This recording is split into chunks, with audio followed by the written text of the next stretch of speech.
yakni Ishak. Wa min wara'i Ishaq Yaqub, dan dari Ishak itu yaitu Yaqub.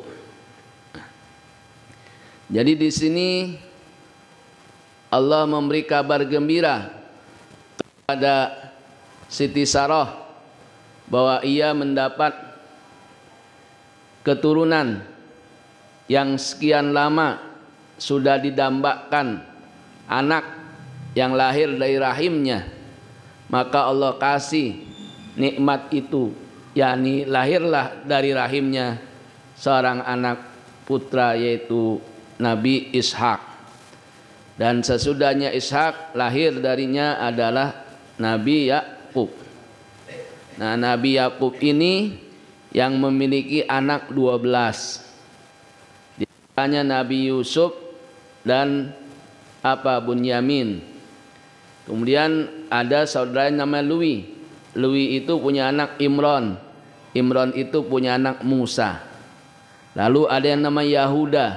Nah, dari Yahuda inilah dinisbahkan kepada agama yaitu Yahudi. Ya.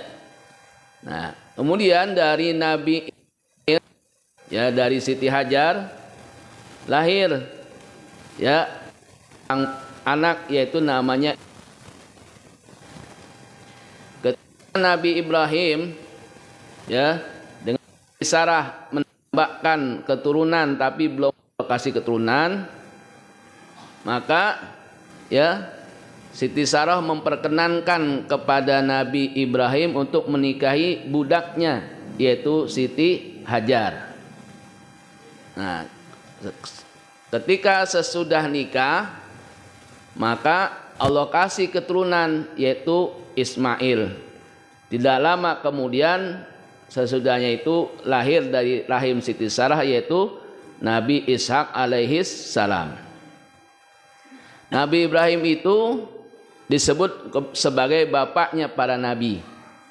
Bahwa nabi yang pertama adalah Nabi Adam, tapi Nabi Ibrahim bapak nabi.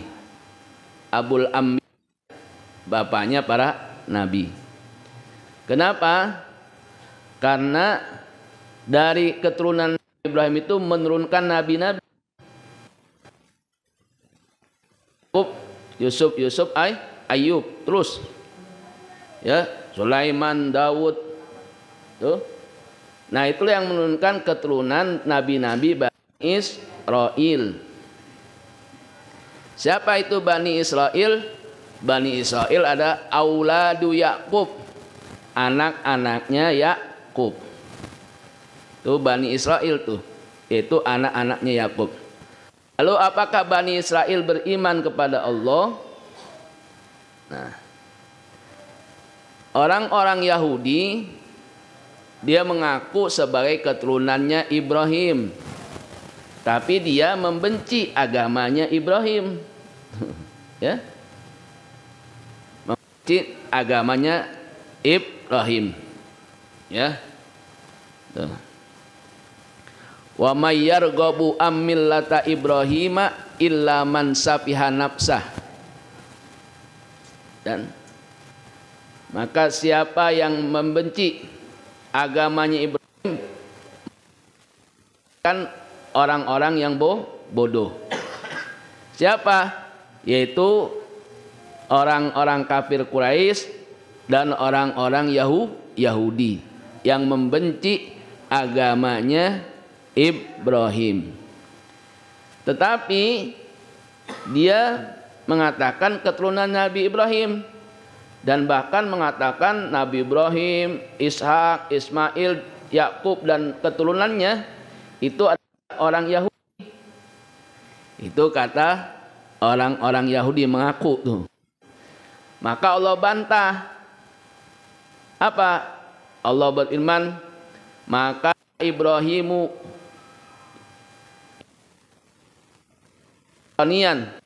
walakin hanifan muslima wa ma kana minal musyrikin. Adalah Ibrahim itu beragama Yahudi dan Nasrani. Walakin hanifan muslima, akan tapi Ibrahim itu adalah beragama yang hanif, yang lurus, muslima, yang berserah diri kepada Allah. Wa ma kana minal musyrikin, dan tidaklah Ibrahim itu termasuk orang-orang yang mempersekutukan Allah. Jadi jelas bahwa pengakuan orang-orang Yahudi Nabi Ibrahim telah beragama Yahudi itu tertolak. Bahwa Nabi Ibrahim dinyatakan oleh Allah, maka na Ibrahimu Yahudian wala Nasranian. Tidaklah Ibrahim itu beragama Yahudi dan Nasrani, walakin hanifan muslima, akan tetapi dia beragama yang lurus, yaitu agama tauhid yang mengesahkan Allah. Ya. Wa makana minal musyrikin, ya, dan tidaklah Ibrahim itu termasuk orang-orang yang mempersekutukan dan Nabi Ibrahim pun berwasiat kepada keturunannya.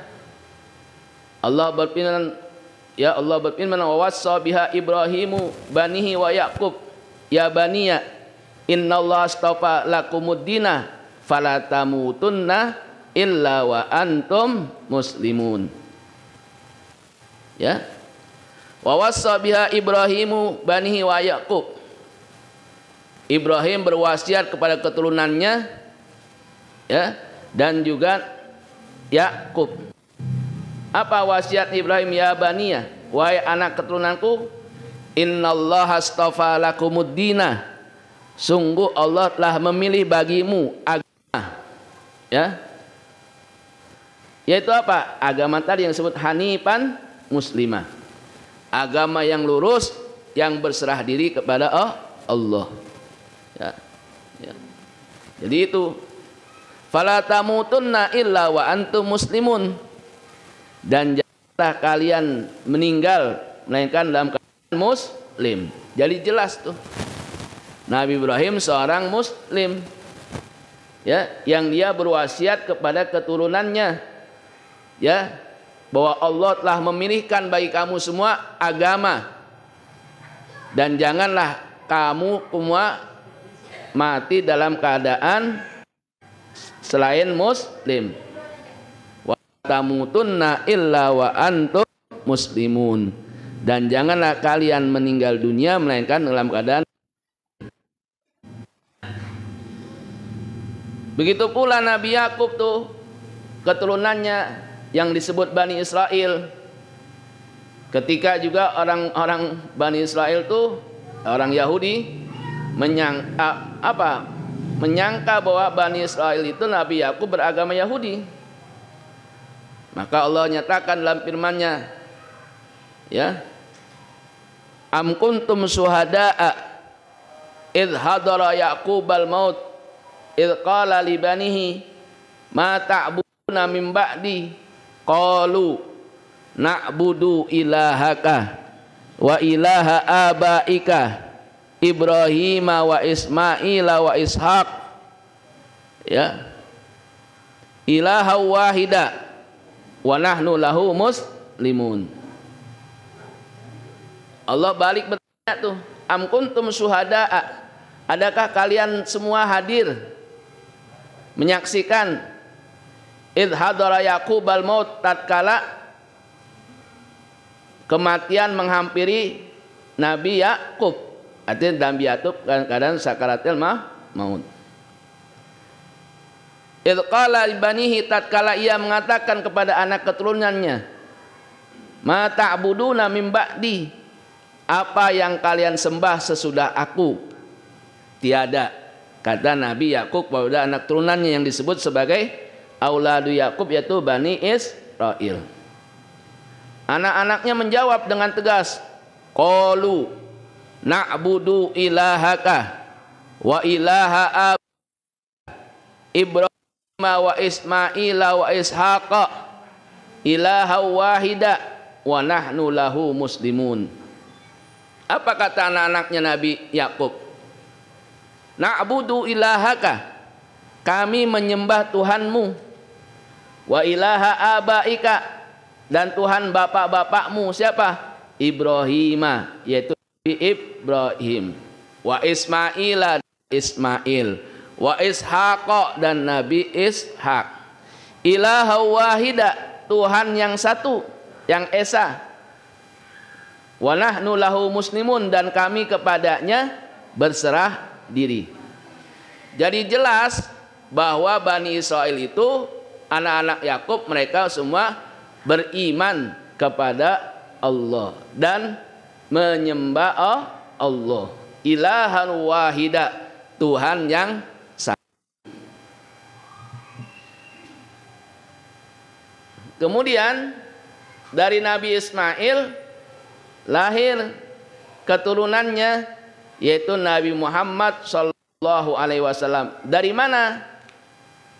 Bahwa Nabi Muhammad itu keturunan Ismail dari Adnan. Adnan, kakeknya buyutnya Nabi Muhammad, yang itu bersama dengan Nabi Ismail alaihis salam.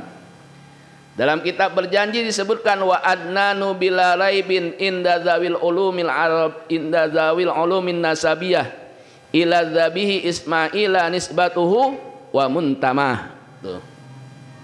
Jadi menurut para ahli nasab itu Adnan ya keturunan daripada Nabi Ismail alaihis salam.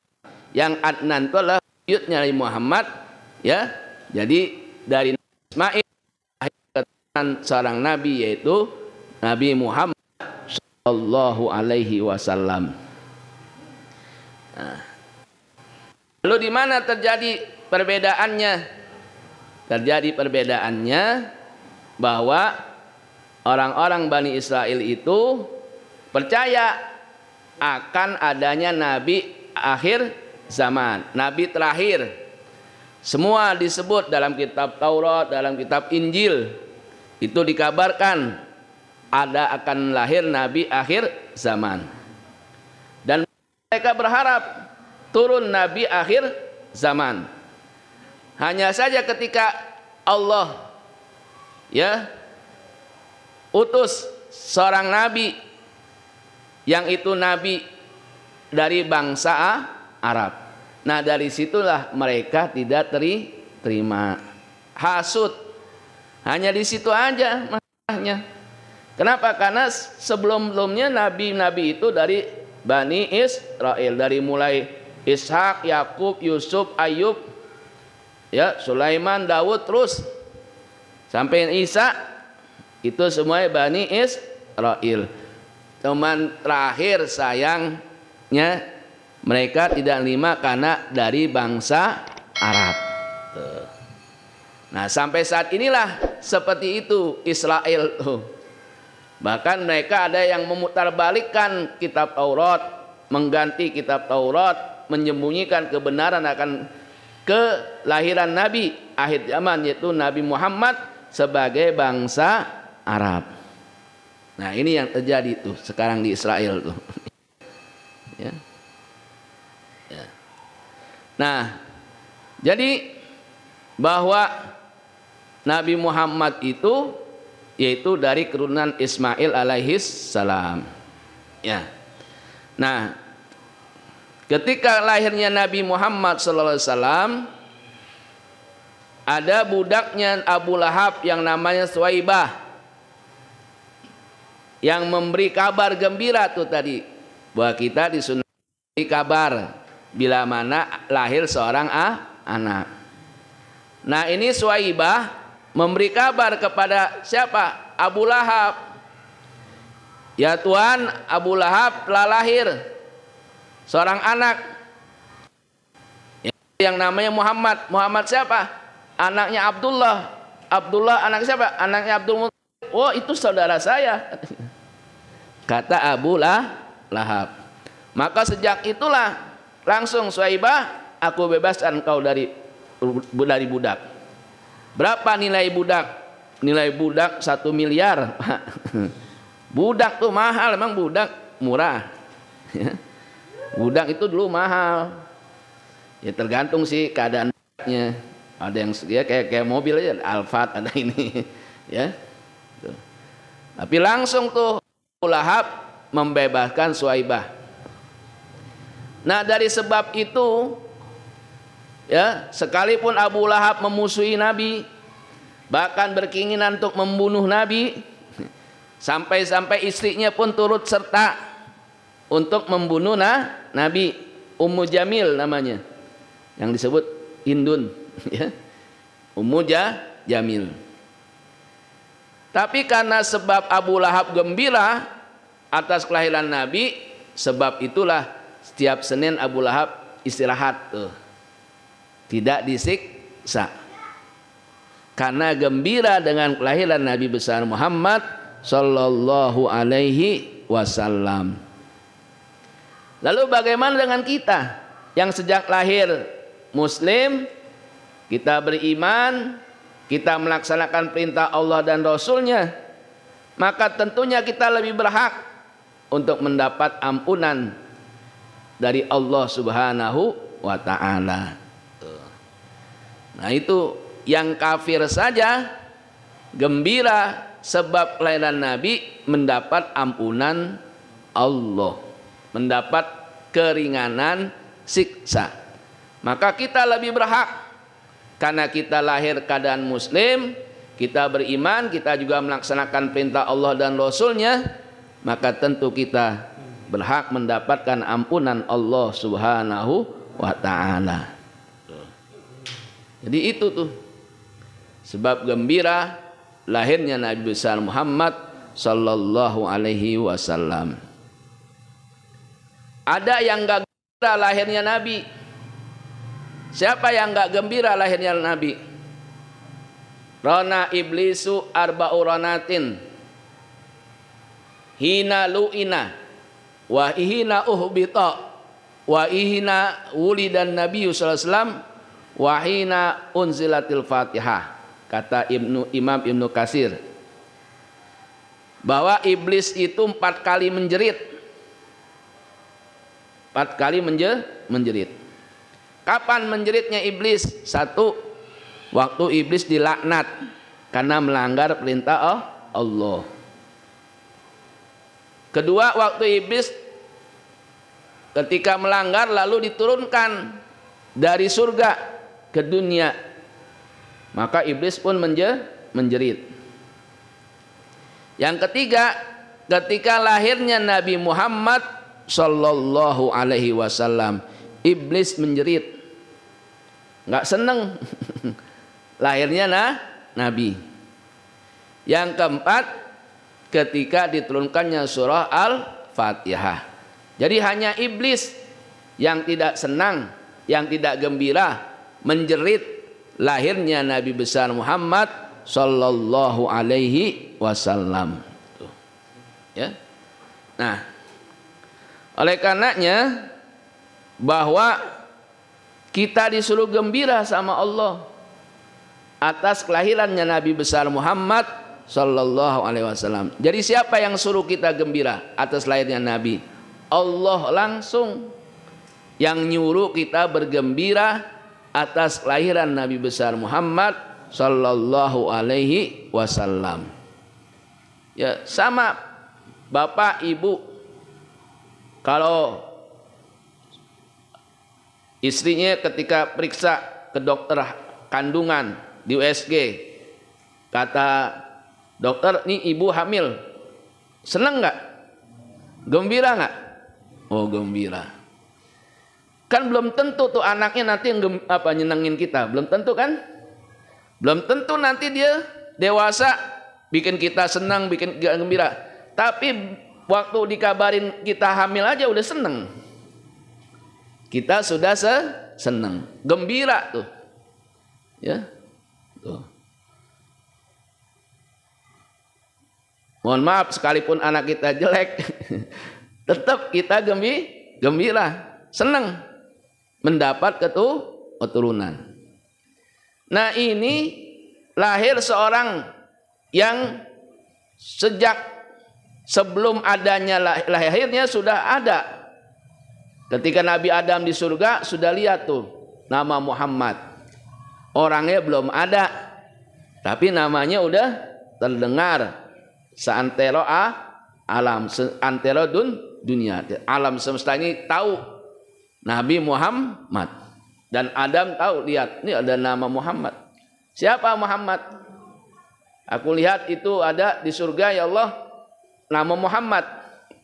Adalah itulah nabi akhir zaman. Jadi udah dikasih tahu. Ya, belum lahir. Dan jelas bahwa nabi akhir zaman membawa apa? Membawa satu apa? Kegembiraan, kesenangan buat kita. Karena dengan lahirnya kita kenal Allah, karena kita beriman pada Allah, dengan sebab itu kita dijamin maksudnya surga Allah Subhanahu wa taala. Ya tentunya dibilang wajib. Wajib mesti kita bergembira dan bersyukur atas kelahiran Nabi besar Muhammad sallallahu alaihi wasallam. Yang kalau anak kita lahir aja belum tentu anak itu kedepannya bisa mengembirakan kita, membahagiakan kita, berbakti sama orang tuanya, kita udah gembira. Ini yang sudah dikasih tahu, ini akan membuat apa? Kebahagiaan bagi umat manusia. Tentu wajib kita lebih bergembira. Makanya Allah berfirman, "Qul bifadlillahi wa birahmatihi fabidzalika falyafrahu." Katakanlah ya Muhammad, bifadlillahi dengan karunia Allah, wa birahmatihi dan dengan rahmatnya, fabidzalika maka oleh karena itu falyafrahu bergembiralah. Tuh. Jadi siapa yang nyuruh kita bergembira atas kelahiran Nabi? Allah Subhanahu wa taala. Ibnu Abbas di dalam tafsirnya menjelaskan di mana Ibnu Abbas didoakan oleh Rasulullah, Allahumma alimhu ta'wil. Ya Allah, ajarilah Ibnu Abbas kemampuan untuk mentafsir Al-Quran. Kata Ibnu Abbas yang dimaksud bifadlillah, ada ulama yang mengatakan Al-Quran. Ada yang mengatakan bifadlillah itu karunia Allah adalah ilmu. Wa birahmatihi dan dengan rahmatnya. Itu ulama menafsirkan dan Ibnu Abbas menafsirkan adalah kelahiran Nabi besar Muhammad sallallahu alaihi wasallam. Dengan apa? Dengan ditafsir oleh Quran. Itu namanya apa? Tafsirul Quran bil Quran. Apa? Wa ma arsalnaka illa rahmatan lil alamin. Tidaklah aku utus engkau ya Muhammad melainkan rahmat bagi semesta alam. Jadi yang dimaksud wa bi rahmatihi dan dengan rahmatnya Allah apa? Yaitu kelahiran Nabi besar Muhammad sallallahu alaihi wasallam. Fa bidzalika falyafrahu, maka dengan itu bergembiralah kalian tuh. Jadi kita disuruh bergembira atas kelahiran Nabi besar Muhammad sallallahu alaihi wasallam. Bapak Ibu jamaah yang saya hormati, Allah Subhanahu wa taala berfirman, "Fadzakirhum bi ayyamillah." Ingatkanlah mereka dengan hari-hari Allah. Al-Imam Ar-Razi dalam tafsirnya menyebutkan yang dimaksud hari-hari Allah itu apa? Hari-hari Allah adalah hari di mana menjadi tonggak kemenangan agama Allah dan kalahnya musuh-musuh Allah. Termasuk kelahiran Nabi besar Muhammad sallallahu alaihi wasallam sebagai tonggak kemenangan agama Allah dan kalahnya musuh-musuh Allah. Jadi kita suruh ingetin tuh hari bersejarah, hari di mana lahirnya Nabi Muhammad yang disebut ayyamillah, hari-hari Allah lah hari yang bersejarah bagi kemenangan agama Allah dan kalahnya musuh-musuh Allah, yaitu kelahiran Nabi Muhammad sallallahu alaihi wasallam. Kita suruh ingatkan tuh. Nah, makanya kita baca tuh untuk mengingatkan umat manusia akan lahirnya seorang nabi akhir zaman yang membawa keselamatan bagi umat manusia di dunia dan akhirat. Nah, kita baca Barzanji, itu Barzanji kitab sejarah. Kitab sejarah. Cuman kita nganggapnya tuh bacaan-bacaan tertentu aja. Padahal tuh kitab sejarah menceritakan lahirnya Nabi dan sampai wafatnya Nabi. Tentunya kita kalau baca sejarah kapan saja boleh nggak? Nggak mesti di bulan Rabiul Awal, tapi kalau bertepatan dengan lahirnya sebagai sebuah momentum. Karena memang kelahiran Nabi juga ahli sejarah banyak berbeda pendapat tentang lahirnya, ya. Nah, jadi kita itu maulid baca sejarah Nabi ya kapan saja. Sampai saat ini pun kita baca maulid. Ya, maulid dengan versinya ada Barzanji, ada Diba, ada Diaul Lami, ya, ada Simtud Duror, ya, itu macam-macam. Itu kitab-kitab sejarah kelahiran Nabi besar Muhammad dan sampai wafatnya, kehidupan Nabi Muhammad itu diungkap, dibaca di situ dalam Barzanji, ya. Kemudian Allah Subhanahu wa taala firman, "Fa amma bi ni'mati rabbika fahaddis." Maka terhadap nikmat Tuhanmu fahaddis, bicarakanlah, ceritakanlah. Nah, dan nikmat yang besar, nikmat Allah adalah nikmat kelahiran Nabi besar Muhammad sallallahu alaihi wasallam. Itu kata Imam Ibnu Katsir. Jadi fahaddis, kita suruh menceritakan apa? Ya nikmat tadi, nikmat Allah apa? Kelahiran Nabi besar Muhammad sallallahu alaihi wasallam. Suruh ceritain, suruh kasih tahu. Ya makanya kita kan ya suruh apa? Ajari anak kita cinta kepada hubbun nabiikum, cinta kepada Nabi. Maka kita anak-anak kita tuh mesti ceritain sejarahnya Nabi tuh. Kalau mau tidur dongengin apa? Cerita Nabi Muhammad sallallahu alaihi wasallam. Jadi kita suruh ceritakan. Makanya kita maulid, kita ceritakan tuh sejarahnya Nabi Muhammad sallallahu. Jangan maulid bicara politik. Maulid suruh ceritain sejarahnya Nabi, jangan maulid ceritanya politik. Orang nggak kenal Nabi, kenalnya politik. Ya. Ini minta dana buat maulid, datang anggota dewan calon, ngenalin dia, ente minta dananya buat maulid, bukan buat ngenalin nih. Ya, bukan buat ngenalin anggota dewan, buat ngenalin Nabi, buat ngasih tahu Nabi. Ini minta dana buat maulid, datang calon anggota dewan. Yo yang kita ini anggota dewan, ini cerita nabinya. Ya. Bukan cerita Nabi-nya. Jadi suruh ceritain, ya. Ceritain sejarah Nabi supaya orang tahu dari lahirnya, ayahnya meninggal, ibu meninggal, nanti ceritain. Banyak nggak anak-anak kita yang nggak tahu tuh? Banyak nggak? Banyak. Dia lebih kenal Lionel Messi daripada Nabi, lebih kenal Ronaldo daripada Nabi. Lebih kenal Raffi Ahmad daripada Nabi. Suruh kenalin, makanya sering-sering maulid. Sering bacain sejarahnya Nabi. Nah karena itu bahasa Arab, ya banyak nggak tahu. Pakai bahasa Arab yang berbentuk bahasa Arab yang sangat tinggi, syair. Nah mesti beli juga terjemahannya. Terjemahannya dibaca baca sehingga kita kalau berjanji ngerti sejarah namanya itu. Ini karena memang bahasa Arab jadi kita dianggap kayak lagu-lagu aja. Ya. Kayak lagu-lagu aja. Padahal tuh baca sejarah diceritain. Sejarah Nabi besar Muhammad sallallahu alaihi wasallam. Jadi kita suruh cerita. Ya. Kenapa?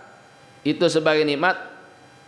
Faqad mannallahu alal mu'minina id ba'asa fihim rasulan minhum.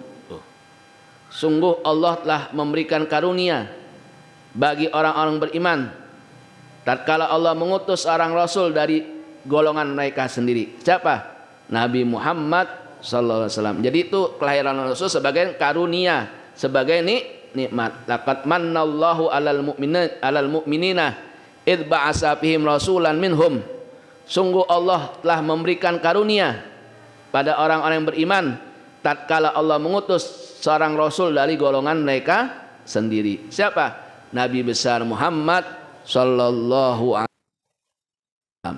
Nih. Jadi itulah kita di sini ya, di Indonesia orang maulid bahkan sampai Mi'raj masih maulid.